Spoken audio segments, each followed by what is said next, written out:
கருவேப்பிலை ஃப்ரெஷ்ஷாக வைப்பது எப்படி என்பதை தெரிந்து கொள்ளலாம். என்னதான் கவர்களில் போட்டு வைத்தாலும் 2 நாட்களில் கருப்பாகி விடுவதால் பயன்படுத்த முடியாமல் வீணாகி போகிறது. கருவேப்பிலை என்பது சமையலுக்கு மட்டுமில்லை, ஆரோக்கியத்திலும் முக்கிய பங்கு வகிக்கிறது.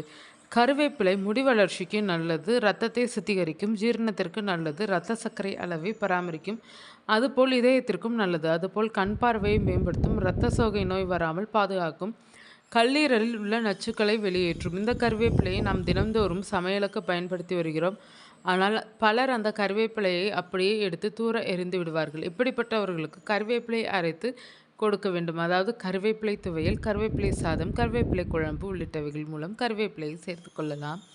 அத்துடன் கருவேப்பிலையை காய வைத்து இட்லி பொடி, எள்ளு பொடி உள்ளிட்டவைகளுடனும் ரசப்பொடி, சாம்பார் மிளகாய் தூளிலும் காய வைத்து சேர்க்கலாம். குறிப்பாக அசைவ உணவுகள் சாப்பிடும்போது இந்த கருவேப்பிலையை அதிகம் பயன்படுத்த வேண்டும். இந்த கருவேப்பிலையை கொண்டு சிலர் மிட்டாய் தயாரிக்கிறார்கள். இப்படிப்பட்ட கருவேப்பிலை கடைகளில் இலவசமாகவே கொடுக்கப்படுகிறது.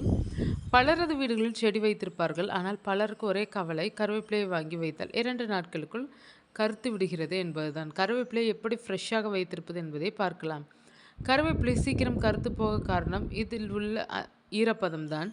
இலைகளை கழுவிய பிறகு சரியாக காய வைக்காமல் அப்படியே ஈரத்துடன் ஃப்ரிட்ஜில் வைத்தால் அந்த ஈரத்திலேயே அழுகிவிடும். கருவேப்பிலையை காம்பில் இருந்து பறித்து நன்கு கழுவி காய வைங்க. பிறகு ஒரு ஏர்டைட் டப்பாவில் டிஷ்யூ பேப்பரை வைத்து அதன் மேல் கருவேப்பிலை இலைகளை போடுங்கள். அதன் மேல் மற்றொரு டிஷ்யூ பேப்பரை வைத்து மூடினால் ஃப்ரெஷ்ஷாகவே இருக்கும். இலைகளை கழுவியதும் ஒரு தவாவில் 1 முதல் 2 நிமிடங்கள் வரை வதக்கிவிட்டு டப்பாவில் போட்டு வைத்தாலும் நன்றாக இருக்கும்.